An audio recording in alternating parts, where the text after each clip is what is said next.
Hello, my name is Adam and welcome back to my channel for this very special occasion.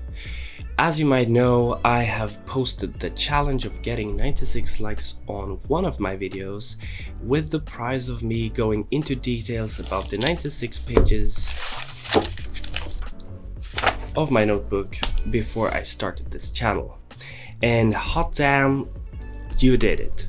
Before we go through this book, I want to say thank you for all the support I've gotten. My channel has over 400 subscribers and the amount has even increased while I'm on hiatus. I'm sadly still on hiatus since I haven't been able to settle quite yet, but I promise to make a video if we reach 96 likes, so here it is. And if you're curious, the video that first managed this was the inventory system video, and it's by far the most popular video I got. Anyways, let's move on to the notebook and page 1.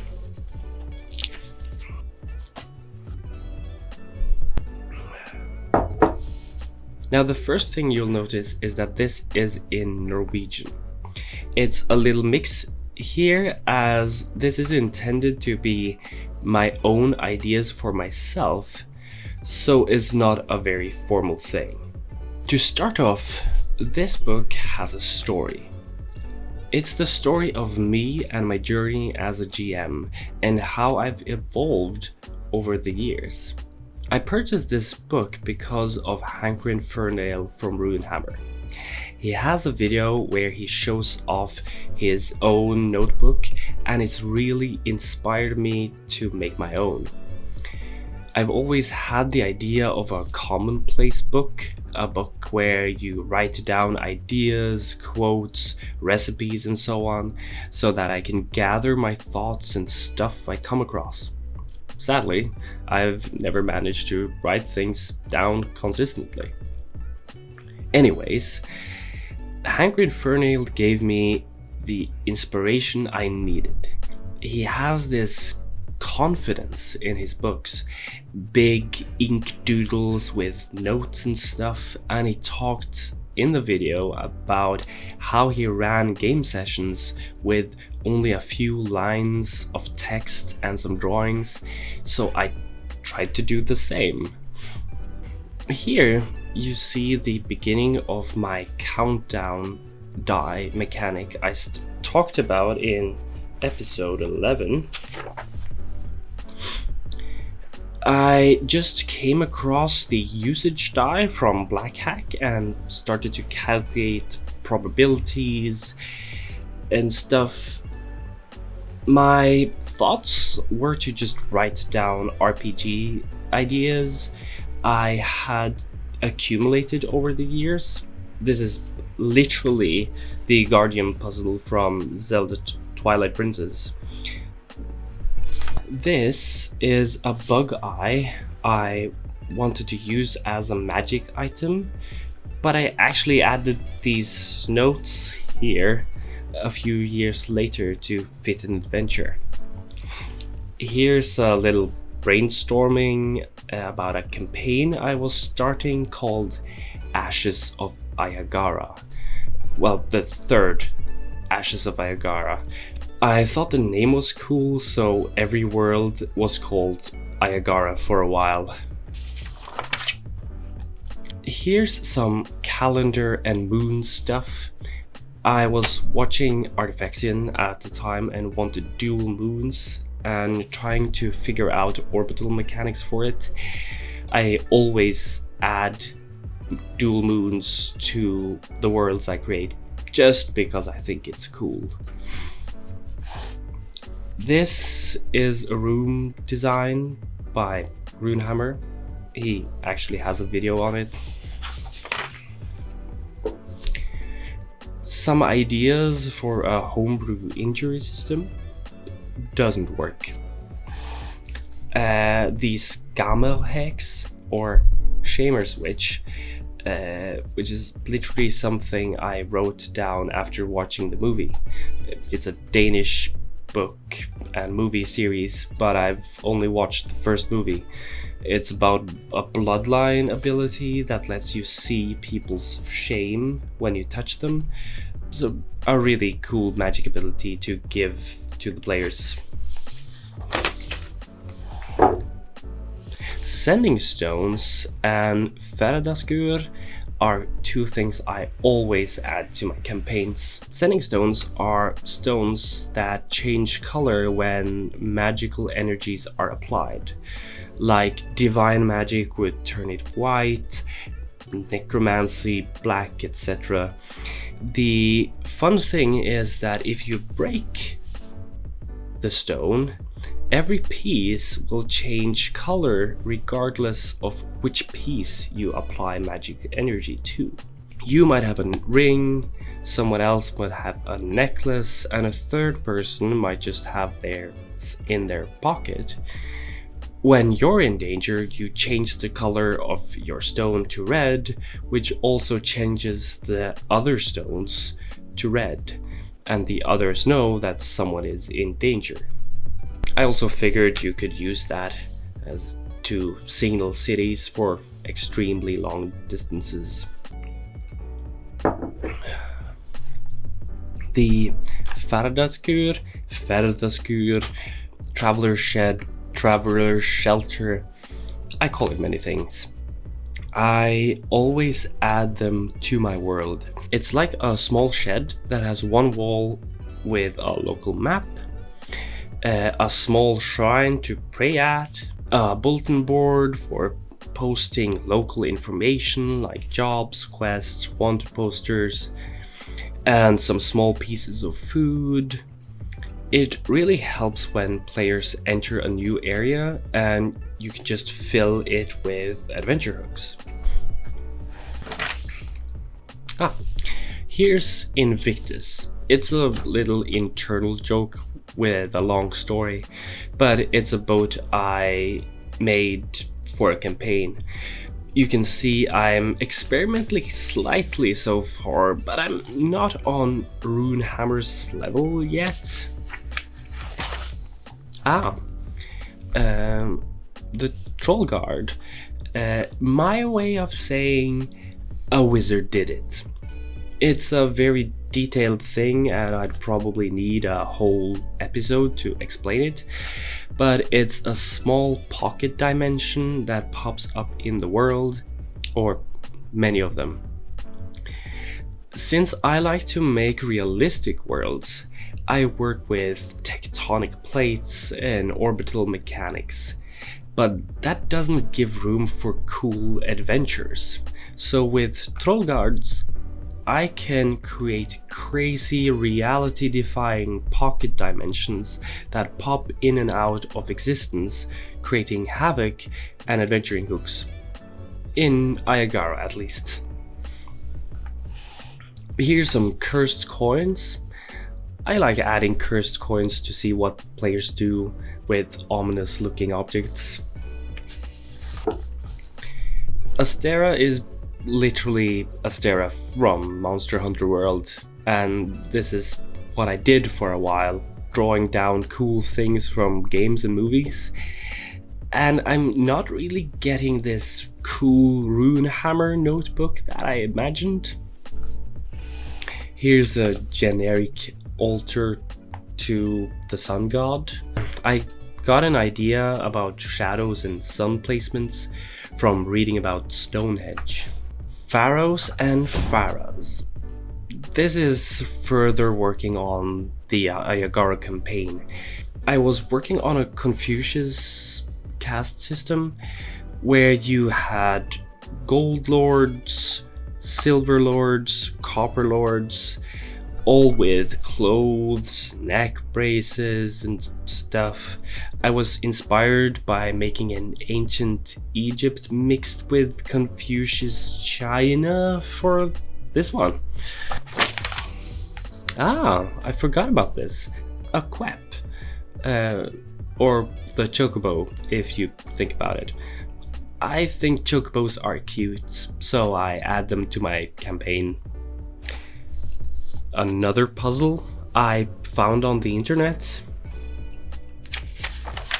Here's my crossroad demons. It's something I've used in my campaigns, and I actually use them in every campaign I run. And I'd recommend you add them too. It's a fun temptation for the players. You need dirt from a holy ground, a bone from a black cat, and your blood, and bury it in a corner of a crossroad. The crossroad demon will appear and you can ask for anything you want. Money, fame, someone dead, whatever. In exchange, you will have to pawn one of your abilities, much like Ariel does in The Little Mermaid, with of course some less than favorable terms. It's always fun to see how the players bargain if they want to advance the story, and they always lose. More campaign brainstorming. A map of the Temple of Thorag. It's part of a one-shot I was working on. Some inventory ideas I had where players could have different backpacks and items had slots. A bad idea though. Here I drew some mushrooms following the video by Worldbuilding Notes. You should definitely check her out if you haven't. Here's some traveling rules by the angry GM I was noting down and gave up halfway through. And this is maybe the trend you see in my book so far, and this is part of my story. I was mostly copying things from books and YouTubers, and you'll see them slowly transitioning away from actually using the book. I started to transition over to using digital notebooks and was very into using World Anvil at the time. Here's a sloppy sketch of the Temple of Gork and Mork, two gods I often add in my campaigns. They're of course inspired by Warhammer. Here's a character sheet for a character I played in Mage the Awakening, or Ascension, I never remember which is which. Some sketch of campaigns again. Another 5-room dungeon I designed. It's a proper tomb that has realistic build. Some map sketches didn't really pan out to anything. Now you can see that I'm pretty far away from my original idea from Hanker Infernal. And it's actually now I'm starting to get into world building problems. You see, there's a lot of downsides with writing digitally. Like when using World Anvil, there wasn't a Norwegian translation, so templates, stat blocks and other stuff were in English while the content was in Norwegian. Not only that, I had a hard time to actually formulate ideas and run games. I needed an internet connection, which isn't always working when you're not at home. I also had to describe everything in words rather than just draw a doodle. And as many of you might have felt during Corona, it's actually not easy to navigate through your notes and stuff when playing online. Which leads to this. This is a page of revelation. At the time, I was struggling to do things digitally. I found out that my previous small notes, arrows and doodles were extremely hard to reproduce on my computer. So I started to wonder how to utilize my book more and have more fun with world building and not just documenting stuff in text wikis. Here I'm thinking about page spreads so I can plan adventures to be a whole spread in my book. I also added these. These are extremely valuable. I can have a lot of extra content on the wings of my notebook.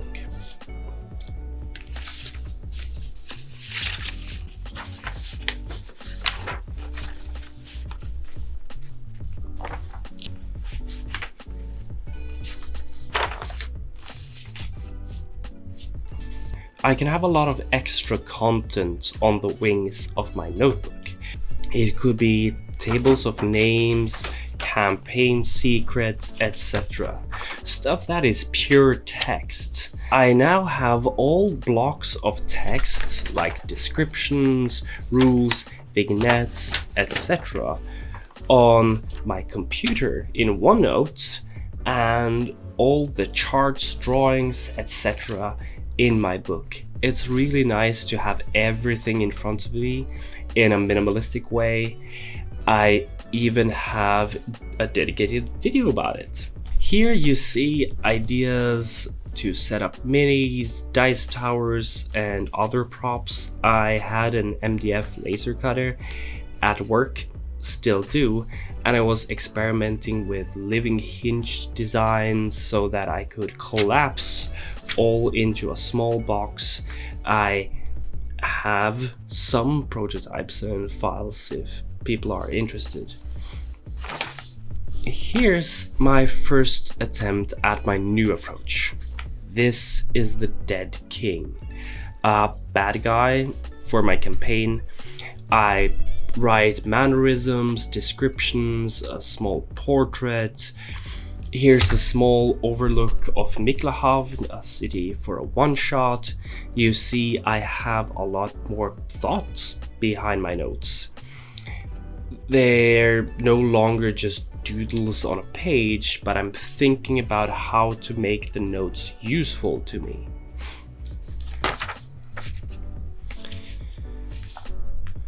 Here's a 5-room dungeon reference sheet and a plan for this one-shot adventure, and of course the one-shot spread itself. And it was really fun that it worked. I had a one-shot with only this page open, and it went smoothly because everything was neatly organized. Here's more experimentation. I figured I could add written text to the page, so I wouldn't need to write it by hand. This is a myth. You can pause the video and read it, if you know Norwegian, of course. It's a tale I stole from somewhere, I don't remember, about a smith who is asked by the God King to make a sword that can cut through anything. The smith tries and fails multiple times, and finally his wife sacrifices herself to the furnace. The soul fire heats the iron enough to make it indestructible and cut through anything. It was called Ajawara after the smith. The God King thanked the smith and took the sword. What the smith didn't tell was that he made a second sword from the same iron, called Sehar, after his wife. When the God King found out, he killed the smith, but his son had fled with the sword and Sehar was never seen again. Ajawara hangs in the center of the throne room of the three kings, and spoiler alert, Sehar was passed on for several generations and currently held by the big bad guy in the campaign. Well, it's a good bad guy. It's complicated. This is a fun downtime page. There's 3 games: Order and Chaos, 5 Seas, and Sandpit. It's actually an extension of a few games that Tom Scott made many years ago. As you can see, I've added stuff like how they're stored, where they're played, etc., so that players can encounter merchants that play on the streets and so on, just for flavor.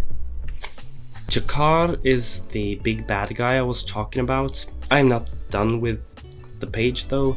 He's a merchant, and Ayagara is, as I said, on an ancient Egypt Confucianism caste system where merchants are the lowest rank.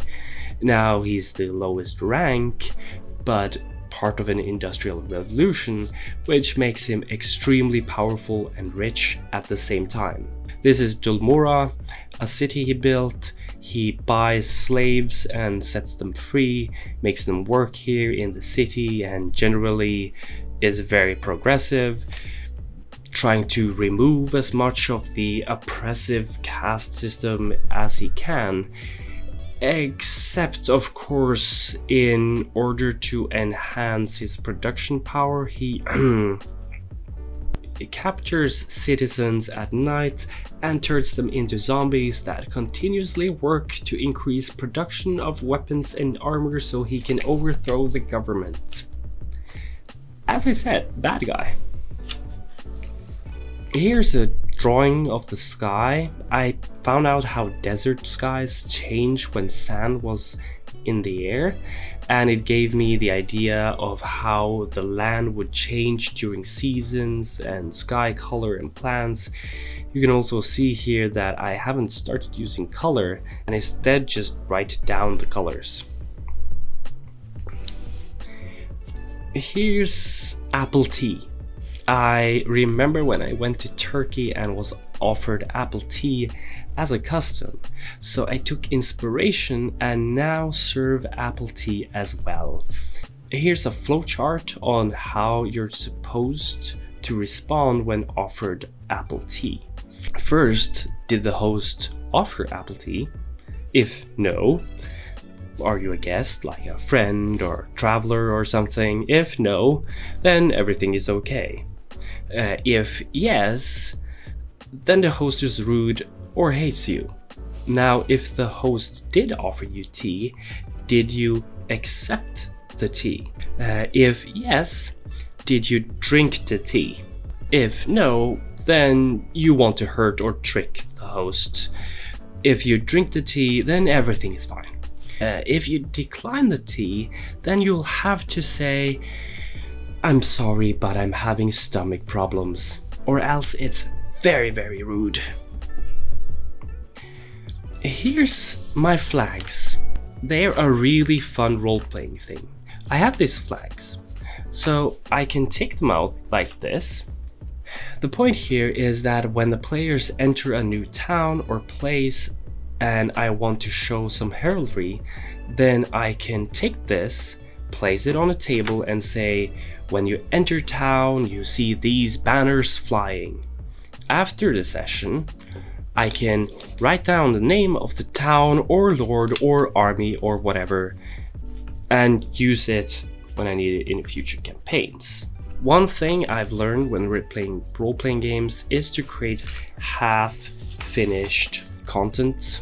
Like here, I haven't defined all the heraldry and what belongs to what, and that's because I don't know what the players want to do. With this, I can generate a city on the fly, throw this flag on the table, say that some merchants are playing in the sand over there, and have a flavorful city ready for them to explore. Here are some gems, like the magical crystals I used here.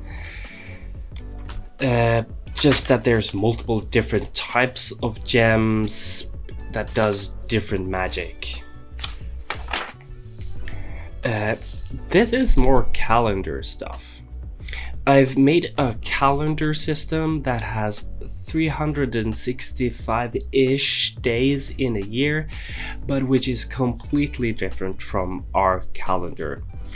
As I said earlier, I like to add 2 moons to my world. I also therefore work in dual years, and a dual year is 729 days, meaning a year will be 364.5 days. Now, a dual year happens to be divisible by 27, meaning a dual year consists of 27 months, and every month consists of 27 days. The uniqueness of the calendar comes when I'm adding duality and leap days and leap months to it. So a week is 6 days. A dual week is 2 weeks with a leap day between, which is 13.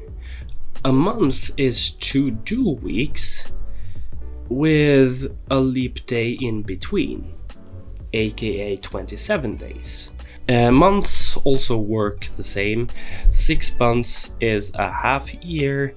A year is 2 half years with 1 leap month in between, which is 13 months. A dual year consists of 2 years with a leap month in between, aka 27 months. And you can see here, I have a whole calendar here, so I can track what the date is when we play RPGs. I can therefore change season, descriptions, weather conditions, etc. Here I got a map that I drew. I even used ink here. This here is a world map, and this is a zoomed in map of Ayagara. This page spread is fun. I actually photocopied the map from the previous page here, duplicated it, and started to simulate migration patterns over 1,000 years. You see the different ethnicities, maybe races or just groups, and then I just figure out where they might have migrated. This helps when you're making languages, cultures, traditions, religions, etc. To figure out approximately where stuff comes from. It's just an extra detail that makes the world feel more real. Here's 2 pictures I drew. I figured out that these landscape scenes both made it easier for me to visualize how the world looks, and it gave me inspiration to make more content. This here is the Isantari River, which is similar to the Egyptian Nile. This is Ayar, the capital, which is modeled after the Richat structure or the hypothesized Atlantis in Mauritania in northern Africa. I like to cram in wonderful and unique things from our worlds into my own worlds, as you can see.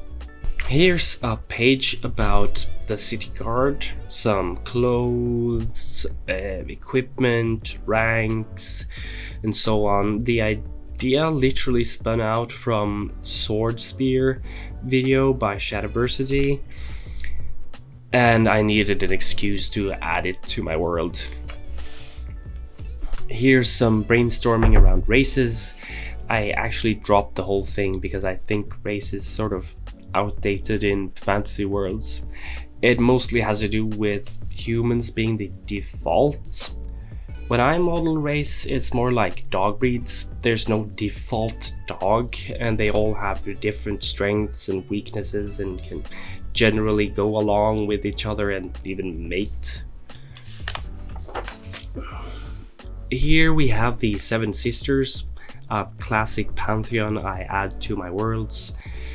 They started out as cleric domains for Pathfinder, but has stuck around in every world and campaign. In the Aigara setting, I changed them to Egyptian-esque goddesses, but where the lower bodies are animals rather than their heads. As you can see, I stopped at 3, didn't like the format of the page.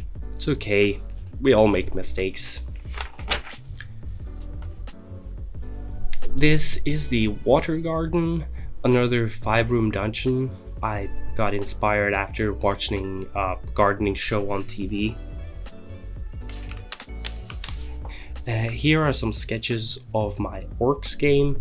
You see there's just a loose ideas and doodles at this point.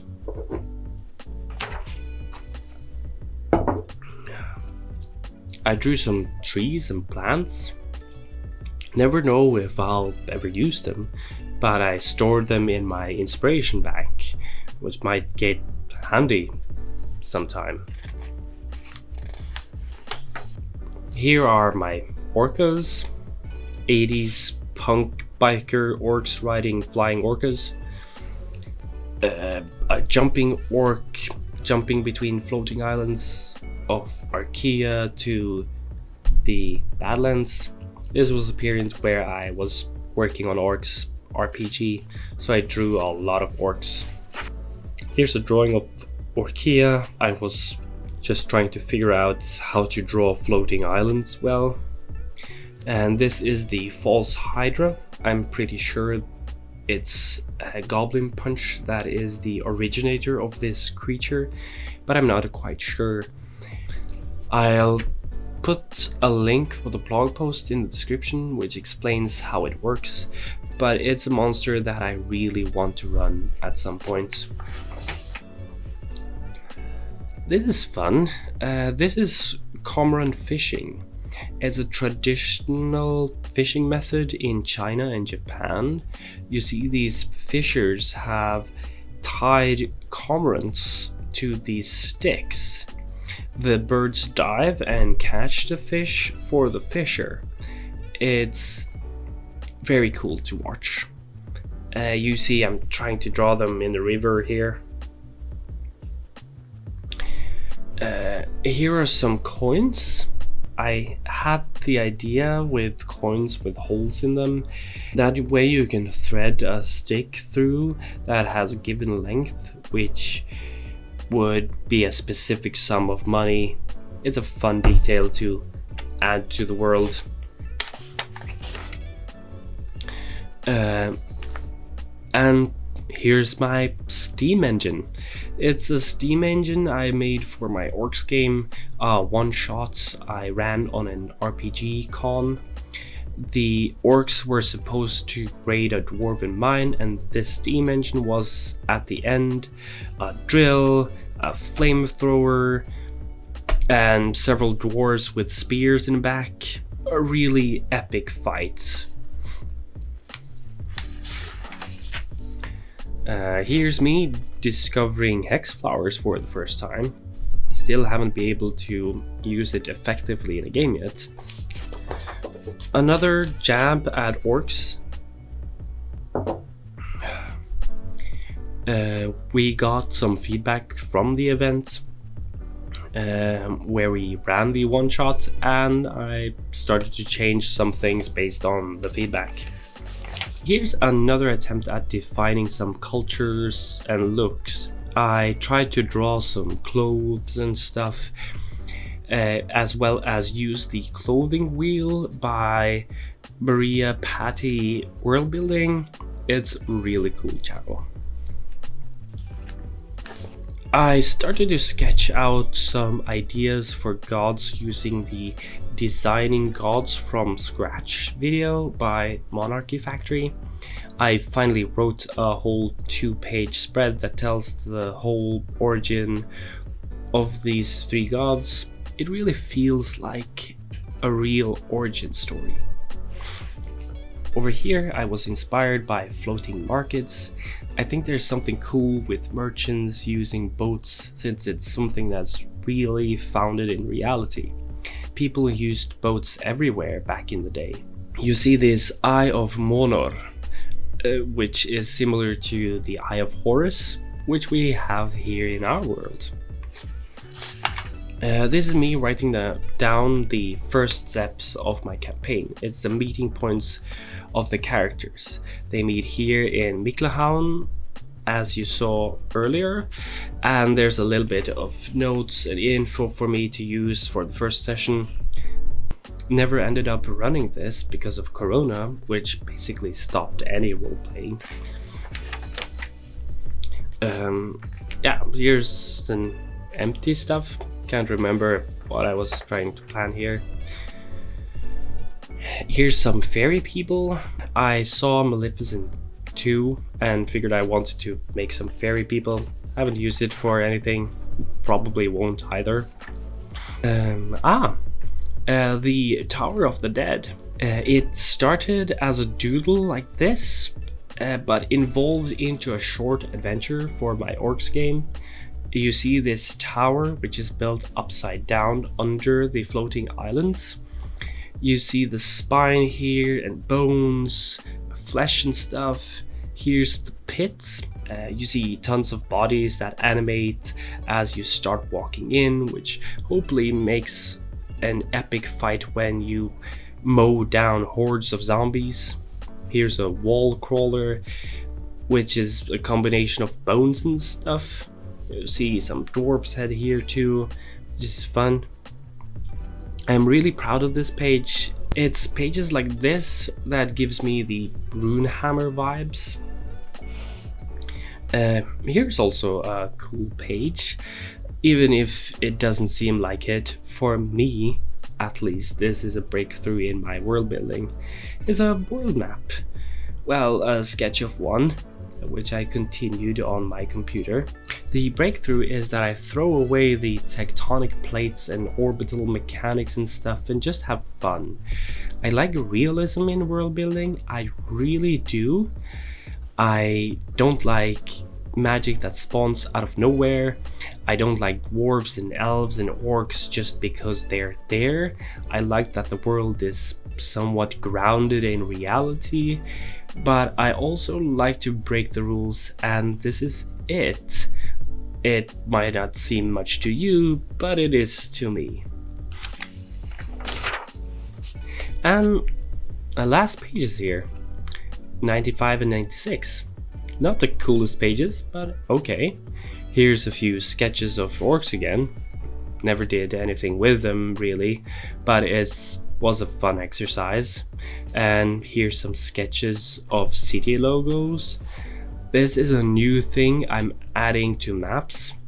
They're these miniature pictures of cities, so you can get a glimpse of what they look like.